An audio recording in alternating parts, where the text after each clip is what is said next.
This situation is actually a few days old. And I was watching what action will be taken by the House of Assembly, by Senate, and even by the affected politicians in Rivers State, whom I expect to be in the court by now. Because above the above the president himself, there's the law.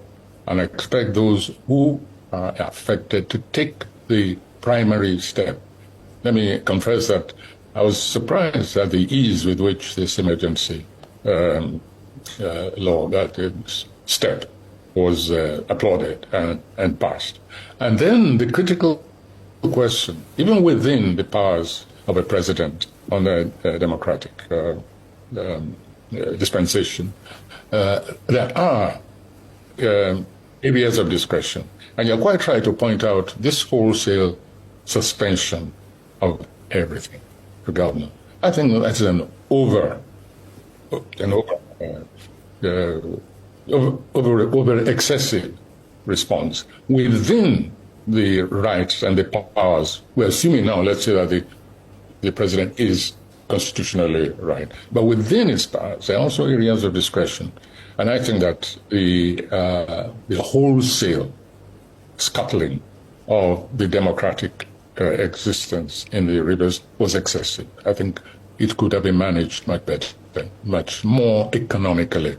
I think the president did not sort of curb the extent. He didn't economize on his presidential emergency powers. On that issue, I agree with you absolutely. There's an issue of the Constitution. Is the president's action constitutional? And I hope the affected politicians, governor and representatives, that they test this all the way up so that we get a clearer picture once and for all.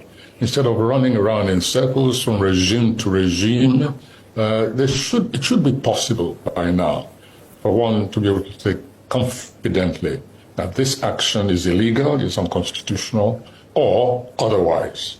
So now we can only leave it to the constitutional lawyers to guide us. Now, the next question is it politically wise? In my view, this takes us on a slippery slope. It's not what I would have liked to see happen right now with all our struggle to attain a federal structure. The spirit of it, in my view, is contrary to the spirit of federalism.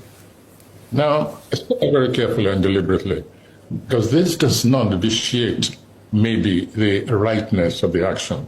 It does not establish the wrongness. But with my commitment to a genuine federal structure, when an event like this happens, I say we're back on the slippery slope. And I hope that it is tested all the way, because as I've said, we've been through this before under different regimes. It's either we have a decentralized federalist structure, or we have a quasi-dictatorial, whimsical kind of government which just panders to the political leaning of whoever happens to be in charge at the moment. So that's my take on it. Obviously, I'm going to go deeper and find out just what on earth has been going on in the real estate that led to this, what I consider an unfortunate step in our federalist journey.